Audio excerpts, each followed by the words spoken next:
മെസ്സിയും അർജന്റീന ടീമും കേരളത്തിൽ കളിക്കില്ല എന്ന് സ്ഥിരീകരിച്ചതോടെ സർക്കാരിനെതിരെ രൂക്ഷ വിമർശനവുമായി പ്രതിപക്ഷം രംഗത്ത് വന്നു. സാധാരണക്കാരുടെ നികുതി പണം കൊണ്ട് മെസ്സിയുടെ പേരിൽ കായിക മന്ത്രി വിദേശ രാജ്യങ്ങളിൽ കറങ്ങിയെന്ന് youth league general secretary P K Firoz ഇന്ന് വാർത്താസമ്മേളനത്തിൽ ആരോപണം ഉന്നയിച്ചു. സ്പോൺസറുടെ ഇടപാടുകളിൽ ദുരൂഹതയുണ്ടെന്നും കോൺഗ്രസ് ആരോപിക്കുന്നു.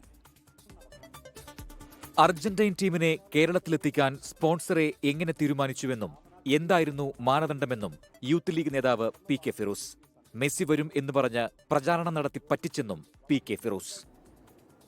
വരാത്തൊരാൾ ഇങ്ങനെ വരുന്നു എന്നൊരു പ്രചരണം നടത്തിയത് എന്തിനാണ്? മെസ്സി വരാനുള്ള ഒരു ശ്രമവും സംസ്ഥാന സർക്കാരോ സ്പോൺസറോ ഒന്നും നടത്തിയിട്ടില്ല. മെസ്സിയെ കൊണ്ടുവരുന്നു എന്ന മറവിൽ ഒരു വലിയ ഉഡായിപ്പ് ഇവർ നടത്തിയിട്ടുണ്ട്. മെസ്സിയെ കൊണ്ടുവരുന്നു എന്നതിന്റെ മറവിൽ നടത്തിയത് വലിയ ഉഡായിപ്പെന്നും വിമർശനം. 139 കോടി രൂപ അങ്ങോട്ട് അയച്ചിട്ടുണ്ടോ? എങ്കിൽ ആ പണം ഏത് പണമാണ്? സർക്കാർ നടത്തിയ അഴിമതിയുടെ പണമാണോ, അല്ലെങ്കിൽ ഈ പറയുന്ന മറ്റേതെങ്കിലും കള്ളപ്പണമാണോ? കായിക മന്ത്രിയോട് 15 ചോദ്യങ്ങളുമായി കോൺഗ്രസ് വക്താവ് ഡോക്ടർ ജിൻഡോ ജോണും രംഗത്തെത്തി.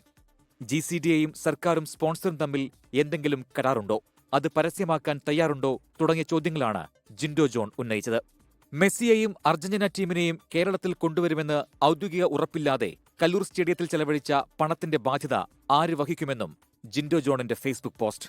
24 പ്രതിനിധി സമീർ ബിൻ കരീമിനെ വിമർശിച്ച മന്ത്രി വി അബ്ദുറഹ്മാന്റെ പ്രസ്താവന കേരളത്തിലെ കായിക പ്രേമികളോടുള്ള വെല്ലുവിളിയെന്നും ജിൻഡോ ജോൺ കുറ്റപ്പെടുത്തി.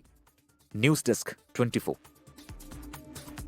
ലോകത്തെവിടെയായാലും ഏത് സമയത്തും 24 വാർത്തകളും ഓഗ്മെന്റഡ് റിയാലിറ്റി പാക്കേജുകളും എക്സ്പ്ലെയിനറുകളും വിശദമായി കാണാൻ ഞങ്ങളുടെ യൂട്യൂബ് ചാനൽ നിങ്ങൾക്ക് സബ്സ്ക്രൈബ് ചെയ്യാം.